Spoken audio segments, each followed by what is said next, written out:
Ladies and gentlemen, welcome back. We have the leaked dev blog right here for you. The Tier 8 dev blog. This was given to us by Prince Blip, community manager, and we can release it on Thursday. It is Wednesday now. Personally, I'm very excited for Tier 8. I think it's gonna nicely seal up the gap. There's gonna be some wishy-washy stuff for this next month, and it's gonna kind of suck. After this next month, I think we're going to be in a really good position to separate out the massive gap that is Tier 7 to Legendary. It's not fair. It's not fun. Nobody likes it. Tier 8s, we'll have to see, but I'm guessing Tier 8s are going to be built to go against Legendary ships. So this is where this is going to be fun. So everyone knows the economy is changing, right? The economy is changing for Tier 6 and Tier 7. So here's what it is. So reduces from 101 to 91 for researchable ships for Tier 6, reduced service fee. Okay, service fee is reduced on 7s from 136 to 122. Now, premium ships got an even bigger bump, so 136 to 95. And we're talking silver here, guys. We're talking silver. Credit bonuses for Tier 7 premium ships increased from 15 to 55%. So your Alabama, your Massachusetts, you're going to have a great time getting silver in that. Same thing with like Wichita, Ochakov, even though we don't need that ship to come back. Azuma. Here's where I say the next month is going to be kind of rough. Temporary matchmaking changes. Due to the fact Tier 8 population will initially be small, matchmaking will temporarily allow 7, 8, and Legendary to be matched up in the same battle. Now, it doesn't mean, like, Tier 7 doesn't have relief in sight yet, but Tier 7 will have relief in sight at some point after this temporary stuff is done. So, prior to that, you're just going to see an 8 here or an 8 there in battle. Hopefully, they do this relatively quickly, depending on how many people pick up Tier 8s in the first month. Hopefully, they get it fixed where 7 can finally stand alone against 8 and 6. That would be ideal. We will see what happens, though. Okay, now we're going to actually look at the individual ships. We don't really know that much. We know here's obviously the ships, right? But which ones are going to be the powerhouses and which ones are going to kind of tank, we're not really sure.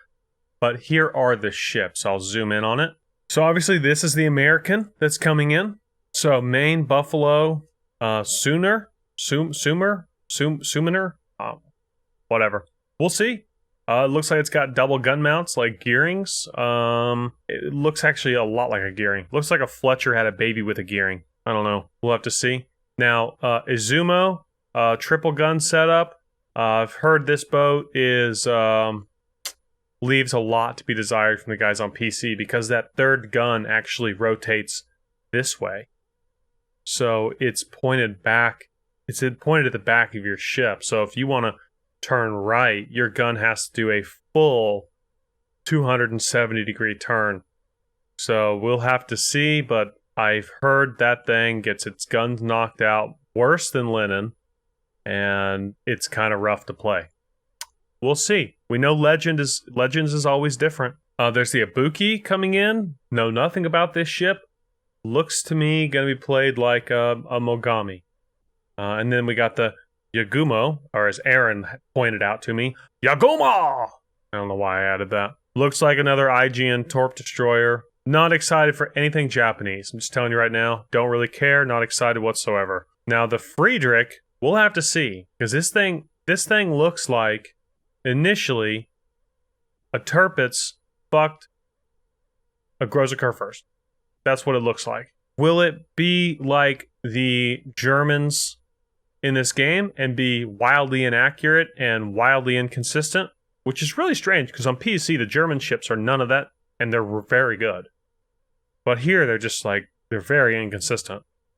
The Rune, we're going to have to see about the Rune. I'm kind of getting like some Hindenburg vibes off this thing. Got a lot of superstructure. Initial thoughts, a lot of superstructure. Gonna have to wait and see with the guns. Obviously, the guns might be really good. I don't know. I know nothing about that boat. The Z46, well, that's just going to be good. I mean, there's no way the Z46 is going to be terrible. It's going to have hydro. It's going to be strong. It's going to have a high hit pool. It's going to have, you know, a lot of things going for it. So that'll be kind of interesting to see. Z46, that might become a big one. Now on to the Russians. Sovetski Soyuz. I think that's how you say that. I'm not really sure how I'm feeling about this ship just yet. Honestly, I'm not 100% sure. I'm kind of getting some Vladivostok railgun vibes off this thing, you know? Some like really stupidly heavy armor that never existed, and then like some really crazy good guns. We'll have to see. I'm a battleship guy and I'm going to be all over it. You bet your ass. Now the Donskoy looks like a Riga made a baby with a Kutuzov. I mean, these are obviously small guns, so they look like 152s. From looking at this thing, it's got a lot of superstructure. It's got a very narrow bow profile, so we're going to have to see about that. But I'm guessing this thing is going to be like just like the Chappie, in my opinion. I don't know, but it looks like the Chappie. And then when it comes to the Tier 8 Russian destroyer, I know nothing about it. Delny? I don't know if I said that right. But we'll just have to see. You know, I'll talk to some of the DD guys and get their opinions on all four of these destroyers and probably make a video out of it, honestly. Here comes the FAQ section of the dev blog. So, Tier 8 FAQ, how expensive will Tier 8 tech tree ships be to research, purchase, service? Okay, so to get a Tier 8 tech tree ship, you're going to need 300,000 XP on the previous Tier 7. Elite XP is going to unlock ships. So if you've got 300,000 Elite XP on your Tier 7, you're automatically going to unlock the Tier 8. That's what I'm reading here. Buying the ship itself is going to cost you 25 million in silver.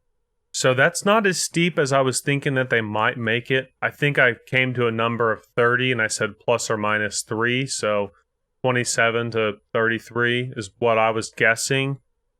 But 25 is not a huge ask. After you put modules on and everything, I think it'll come out somewhere right around 30. Service cost of the Tier 8 ships is going to be 160,000 credits. So basically it replaces the Tier 7 service cost. So 160, that's not bad. So it looks like Weimar might actually finally be going to Tier 7. I like what they said here. Weimar's situation is very peculiar in that we grossly underestimated her performance upon release and got what we got. Basically, they didn't play it. Because the first game I played in it, the first game Aaron played in it, the first game I think every CC played in it, we all went, wow, this thing is way too overpowered at Tier 6. And I think if you just played the boat one time, I think you would have figured that out. So that kind of makes me laugh a little bit right there. Will there be any Tier 8 campaign ships? Looking at this, yes. You'll definitely see some Tier 8 ships in campaigns and probably a good number of them. Otherwise, expect the usual routes of GXP, Bureau, Forge, and even the auction. Do you plan to rebalance Legendary Tier and Tier 7 ship performance? Basically not initially, is the simple answer to all that they said there. Just not initially, maybe down the road, but they're going to see how things play out. Will future early access branches have a Tier 8 ship available in crates from now on? They said probably. Does this make the return of unavailable Tier 7 ships more likely? Jean Bart, Lenin, Wichita, Udachi. While there are some ships that we do not want to oversaturate the game with, others that have gone but have been forgotten are likely to make a return. Okay. Does this mean legendary aircraft carriers are on the horizon? Yes. We've all seen Graf Zeppelin in the game, so. On the topic of more tiers, do we have any plans to introduce super ships? And they say no. Do we plan to add the full 10 tiers from PC? Again, no. And you can read that, but basically what they did was they took all 10 tiers and they shrunk it down to 7, and which caused them to do a lot of armor and shell changes, and it really created a big headache for them.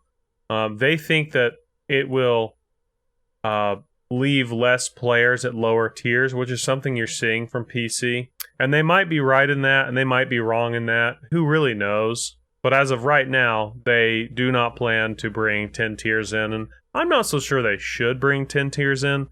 The 7-tier system was probably the way to go, and they probably should have done that from the beginning over on PC, and just had multiple ships at tier 5 or at tier 7 or whatever.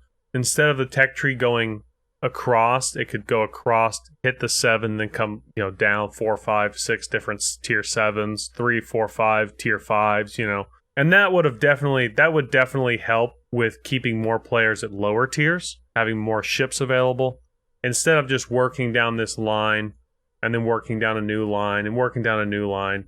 All your players will end up bunching up at the end, except for the new guys that are working their way up. Folks, that is the dev blog, the tier 8 dev blog. That answered, a handful of questions. Personally, I don't think tier 8 is going to change the biggest deficit that we have in this game right now, and the biggest deficit being the player base. I think that tier 8 won't do anything for that. I think Wargaming itself is going to have to step it up and actually do something about that, but it's probably not going to happen. So let's just get these ships and let's enjoy them, and let's find the golden nuggets from the turds, and let's play the hell out of the golden nuggets until they nerf them. Thank you for watching this video, guys. Leave a comment down below. One ship that you think is going to be the best ship at the tier. Alright guys, I'm out. Everyone have a good one. Later.